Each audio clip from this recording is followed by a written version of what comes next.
বন্ধুরা, আজ আমি গাড়িতে বসে ঢাকার শহরটা দেখছি।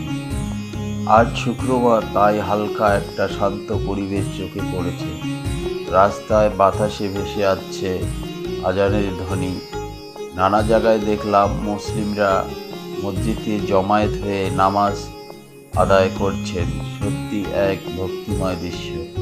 সাধারণ দিনের তুলনায় আজ যানজটও তুলনামূলক কম, তাই ঢাকায় এই দৃশ্যটা আরো ভালোভাবে উপভোগ করা যাচ্ছে। বন্ধুরা, আমরা গাড়িতে বসে ঘুরতে ঘুরতে এখন নেমে পড়েছি ঢাকার ব্যস্ততম এলাকায়, শাঁখারীপট্টিতে। রাস্তার দুই পাশে সারি সারি দোকান চোখে পড়ছে, অসংখ্য শাঁখার দোকান। কোথাও মহিলারা বসে পছন্দ করছেন শাঁখা, আবার কোথাও দোকানিরা যত্ন করে শাঁখা সাজিয়ে দিচ্ছে। এই দৃশ্য দেখে মনে হলো যেন আমি ঢাকায় নয়, কলকাতার কোনো পুরনো পল্লীতে এসে পড়েছি। রাস্তার দুই ধারে শাঁখার দোকানের ফাঁকে ফাঁকে দেখা মিলছে পুজোর সামগ্রী বিক্রির স্টল, ধূপ প্রদীপ আর ভগবানের প্রতিমা। পুরো পরিবেশটায় এক ভক্তিময় আবহে ভরে উঠেছে। বন্ধুরা, আমরা এখন হাঁটছি ঢাকার সেই ঐতিহ্যবাহী শাঁখারীপট্টি রাস্তায়। রাস্তার দুই ধারে দোকানগুলো একের পর এক সাজানো, আর আমরা ধীরে ধীরে হাঁটতে হাঁটতে উপভোগ করছি এই ব্যস্ত আনন্দময় পরিবেশে। সত্যি খুব ভালো লাগছে আমাদের। একটু সামনে গিয়েই চোখে পড়ল একটি ছোট্ট সুন্দর মন্দির প্রাঙ্গণ। এটি হচ্ছে রাধা গোবিন্দের মন্দির। আমরা ভক্তি ভরে প্রণাম করে বেরিয়ে এলাম পাশের এক দাদার পানের দোকানে। দাদা জানালেন তিনি আসলে বগুড়ার মানুষ। পরিচিত পাওয়ায় আমাদের সঙ্গে হাসি মুখে গল্প শুরু করলেন। চা আর আপ্যায়নে ভরে উঠল মুহূর্তটা। সত্যি এই পরিবেশ, এই আন্তরিকতা ঢাকার হৃদয়কে এক অনুভব করায়। বন্ধুরা, এই দাদার সঙ্গে চার চুমুক আর এক পিস পান খেতে খেতে বেশ অনেকক্ষণ গল্প করে ফেললাম।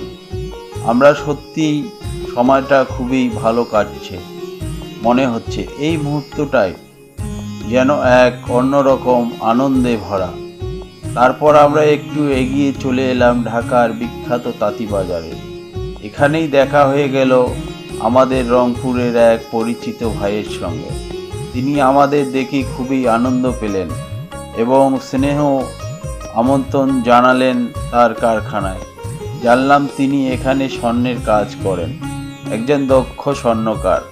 তার কারখানায় গিয়ে দেখলাম কি যত্ন আর দক্ষতায় তিনি স্বর্ণের অলংকার তৈরি করছেন। অনেকক্ষণ গল্প করলাম, তার কাজ দেখলাম, সত্যি মনটা ভরে গেল। তারপর আমরা রওনা দিলাম শাঁখারীপট্টির পথে।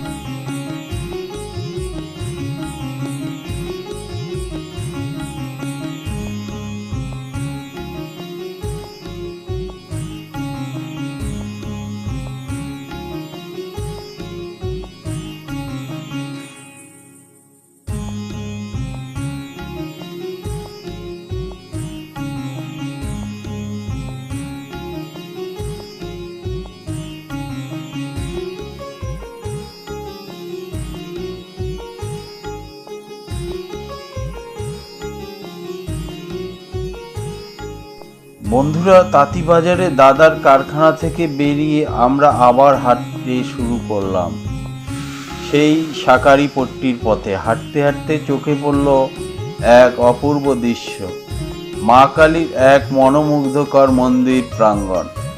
মন্দিরে প্রবেশ করেই মন ভরে গেল মায়ের অপরূপ দৃশ্য দেখে। মায়ের সেই সৌন্দর্য, সেই শান্ত দৃষ্টি যেন হৃদয় ছুঁয়ে গেল। আমরা ভক্তিভাবে মাকে প্রণাম করলাম আর ঠিক তখনই মন্দিরে পেলাম প্রসাদ। সেই প্রসাদ গ্রহণ করে মনে এক অদ্ভুত শান্তি নেমে এলো। মনে হচ্ছিল মা যেন নিজের আশীর্বাদ দিচ্ছেন। চারিদিকে ভক্তরা মাকে প্রণাম করছেন, কেউ ধূপ জ্বালাচ্ছেন, কেউ মন্ত্র উচ্চারণ করছেন। পুরো মন্দির প্রাঙ্গণ ভরে উঠেছে এক অপূর্ব ভক্তিময় আবহে। সত্যি এই মুহূর্তটি আমাদের জীবনে এক পবিত্র স্মৃতি হয়ে থাকবে। বন্ধুরা, মায়ের এই মন্দির থেকে আমাদের একদমই যেতে মন চাইছে না। মনে হচ্ছে আরও কিছুক্ষণ এই মন্দির প্রাঙ্গণে বসে থাকি। মায়ের স্নেহময় দৃষ্টি আর শান্ত পরিবেশ ভরে উঠেছে মন। ঢাকার এই ব্যস্ততম শহরের মাঝে এমন এক শান্ত মন্দির প্রাঙ্গণ যেন এক টুকরো স্বর্গের মতো। আজ মায়ের প্রসাদ পেয়ে মনে হচ্ছে সত্যি আমরা খুব ভাগ্যবান। মন্দির থেকে বেরিয়ে আমরা হাঁটতে হাঁটতে শুরু করলাম শাঁখারীপট্টির পথে। চারিদিকে দোকানের আলো, মানুষের হাসি মুখ, সব কিছু মিলে ভরে আছে ভক্তিময় সৌন্দর্য। এইভাবেই আমাদের আজকের এই পরিক্রমা শেষ হলো, কিন্তু মায়ের আশীর্বাদে মনে রয়ে গেল এক গভীর শান্তি আর আনন্দ। আশা করি আপনাদের ভিডিওটি অনেক ভালো লাগবে, আপনাদের হৃদয় ছুঁয়ে যাবে। ভিডিওটি দেখবেন এবং শেয়ার করবেন, কমেন্ট করবেন, আর নতুন বন্ধুরা চ্যানেলটিকে অবশ্যই সাবস্ক্রাইব করে দেবেন। সবাইকে অসংখ্য অসংখ্য ধন্যবাদ। জয় মা কালী।